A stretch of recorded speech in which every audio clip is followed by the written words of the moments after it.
What's up, gamers? I'm your host Cobra, and this is Freeroll Friday. After today's market update, we're going to take a look at a partnership announcement from Guild of Guardians. Then, our trading tip for the week is how to safely make a trade.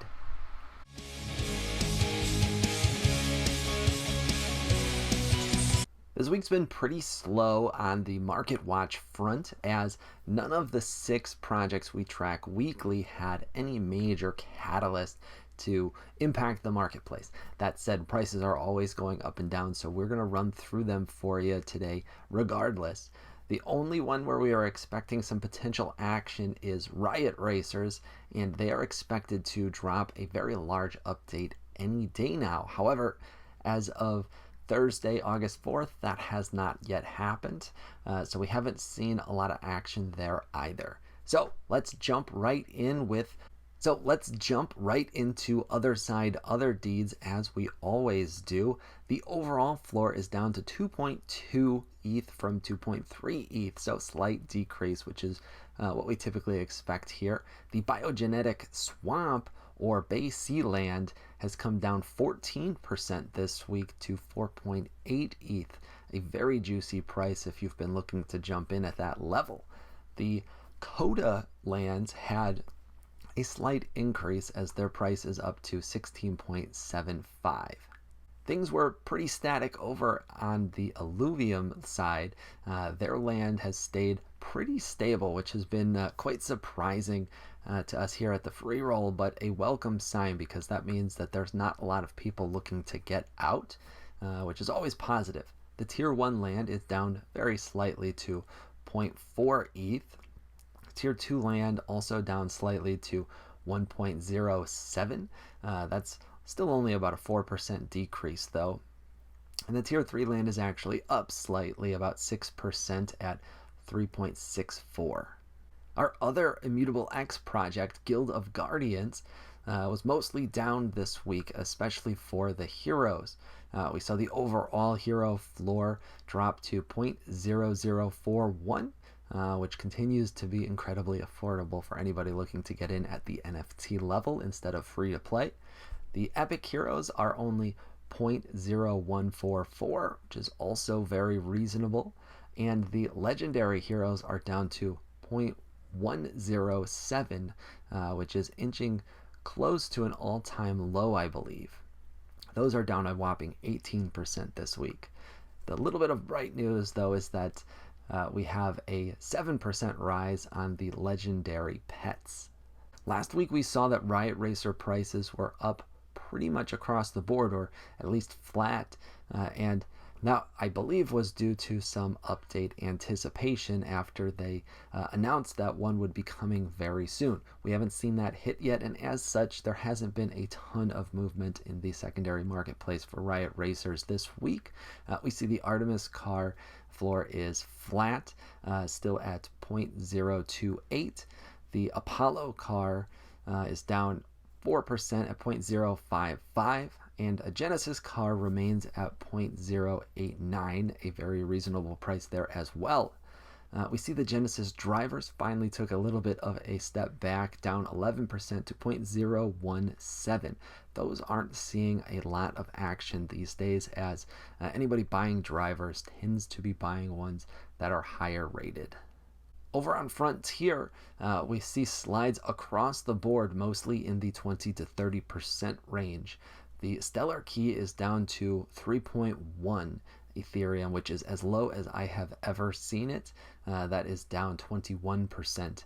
The Data Key itself is under 0.3 at 0.28. That is down 19%. And the zero unit that we told you would continue to slide after the Watch ID mint is down to 0.03. If you've been looking for an opportunity to rebuy that, I think we are finally in that range for the zero unit.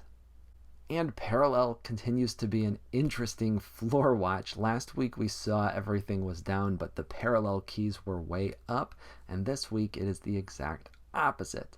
The overall floor is up to 0.0039, which is still very small, but almost a 40% increase over last week.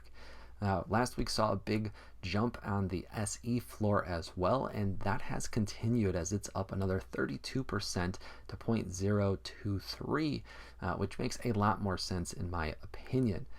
The prime key, however, took a big step back. It's down 19% and is back to its more typical range at 17 ETH. This week's project update is a little bit different. It comes from Guild of Guardians, but it's actually related to a partnership announcement. The partnership is with a company called Loot Bolt. Loot Bolt was founded by play-to-earn gaming enthusiast and content creator Bryson, and it's his contribution to the space in an effort to increase organic community engagement and growth, which is a very cool idea and approach. In fact, I am quite excited to see Guild of Guardians embracing and making this partnership, as it should help them continue to grow and hopefully increase their reach beyond just the Web3 gaming space. Now, the way that it works is it's an automated system to encourage real community engagement and reward the community members that are actively participating and adding value to the project and community in whatever shape or form that looks like. To get things kicked off, they launched a Guild of Guardians TikTok account. Now, before this happened, I was not a TikTok user myself, but Bryson made a really good point that if we want the game to be successful and reach mass adoption, we need to use platforms that will increase our outreach, and Twitter just doesn't do that in the same way that a newer social platform like TikTok can. So he encouraged everybody to get on TikTok, go follow the Guild of Guardians TikTok page, and make a real comment on the latest TikTok post from Guild of Guardians. If you did this and then posted a screenshot in the Discord where the bounty itself was posted, then you automatically got paid out an equal share of 1,000 GOG tokens, which is very cool. In this particular case, we created an account, we made the comment, took a screenshot and posted it in the Discord within the first probably 20 minutes. And by the next day, I had a response from the bot confirming my wallet address. And within a day after that, they had sent me the tokens. Now, this was a very easy one, so we didn't get a huge reward, but it was very simple, and we got more than 10 tokens, which do have some value. So that was a very cool example. I expect that Loot is actually going to be the foundation of the new content creator program that Guild of Guardians launched. The Freeroll has applied but hasn't received a response yet. Please let us in, Guild of Guardians team. But my expectation with that program is that they're going to set up some sort of regular loot bounty, and creating content on whatever platform you work on, in our case typically YouTube, is going to allow you to submit that and receive a bounty reward. This is a very cool way to reward the content creators that are actively contributing to growing your community. I'm quite interested to see where this goes and which other projects reach out and make partnerships with Bryson and the Loot Bolt team. I think that that is a wise choice and a really strong way to grow your community moving forward. Bryson mentioned during the Twitter Spaces that some of their early users have earned more than $1,000 a month using this program, which is a much bigger number than I was expecting to see. But either way, even if the rewards are small, rewarding the people that naturally want to do these activities and are giving back to the community is the right approach, in my opinion, and a very Web3 ethos. This week's trading tip is perhaps a bit on the nose, but it's an important topic to discuss nonetheless. It is making safe trades. Now, when I talk about trading tips every week, I typically mean a two-part transaction where you're selling one NFT and purchasing another one. And in this case, we're talking about swapping an NFT directly for another NFT. Both of them are trading, but they mean something a little bit different in terms of the actual process and transaction. The very simple, straightforward advice, and if you are new or still at all uncomfortable with using the blockchain, is simply to avoid making trades entirely. You always have the option of listing your NFT, selling it, and then purchasing another one, and that is always going to be much safer than trying to make a trade directly with another NFT holder. The reason for that is no matter what, you need to apply trust during the process at some point, and in a space where users are regularly anonymous and scams are frequent, it's really easy to get ripped off by trying to make a trade. That said, trading is fun and we all like making trades, so if it's something that you do want to do, please follow these tips in order to keep yourself as safe as possible. First, you need to find a trading partner, and there are a couple of ways you can do that.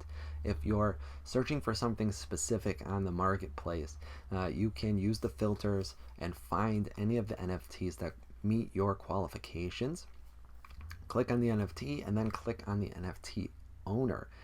Occasionally, you will find that they have linked some sort of contact info to their profile.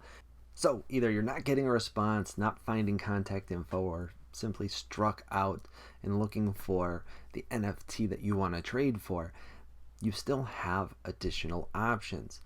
Many of the projects out there within their discords will have a marketplace or a specific trading channel. Back when we were heavily involved in Zrun, I was regularly posting in the trading channel because swapping for the color coats that I preferred was something that I was actively working on back then. It was a very useful channel, and if and when this is the case, you are much more likely to find yourself an actual trade partner because the people in there are already indicating that they have a willingness to make a trade and likely will post which of their NFTs are available and which are not. This is a great way to get things started. If something like that doesn't exist, or again, you're not finding what you're looking for in that particular channel, another option is to consider third-party community resources. Now, this is a little bit more difficult to find, but simply ask in the Discord or even on Twitter, and you're likely to get a response or two. Sometimes there are third-party communities that care enough about the project that they have their own dedicated trading services. A great example is if the game has guilds or alliances or teams of any sort, then oftentimes going to that guild will lead you towards a trading resource of some type. Great example, a project that we are involved in called Champions Ascension has a lot of different guilds. We are in one of those discords, and they have a channel and a tool specifically for pet trades. So I leveraged that yesterday and swapped one of my Cramsters for a Geckoid, which was very cool and simple process. Finally, if you're going to make a trade, you need to do it as safely as possible. Now, I talked about how there are websites out there that will facilitate this for you. My advice there is use them at your own risk. If you insist on using one, make sure that you are always the one that is initiating the trade link itself. That means that you need to verify you're going to the correct website first. Ask a community member if you're not 100% sure. And then you need to be the one to set up the link for the trade and send it to the other party. If they're sending it to you, I just automatically assume that it is a scam and a malicious link. The way that I like to make trades is one of two approaches. The best and safest approach is always, always, always to use a mutually trusted middleman. What is a mutually trusted middleman? That is somebody that both parties knows and agrees is trustworthy. That person then also needs to be willing to facilitate the trade for you. So what will happen is one party will send one NFT or cryptocurrency to the middleman. The middleman will hold it, verify that they have received the correct item or items, and then ask the second trader to send their part of the trade directly to the first person. They should be willing to do that now because the first person has sent off their side of the trade and it has been verified by the middleman. Once the original trader confirms that they have received their half, then the middleman goes ahead and completes the trade by sending the portion they were holding to the second trader, and you're all done. Now, all of that said, I want to reiterate that trading is generally not a safe practice and something that you need to exercise extreme caution when doing. If you're looking to set up a trade, any red flag at all should scare you away. If you're unsure about part of the process, don't take a chance.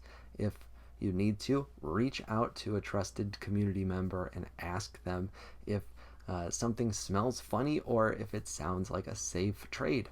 Feel free to hit me up on Twitter to get some feedback on a trade as well. And that wraps up this week's edition of Freeroll Friday. I hope you found this fun and educational, and if you did, consider giving us a follow on Twitter. That's where I love to engage with the Web3 game community and answer all of your questions. Also, if you haven't already, double check that you've hit that like and subscribe button. It really helps to support the channel.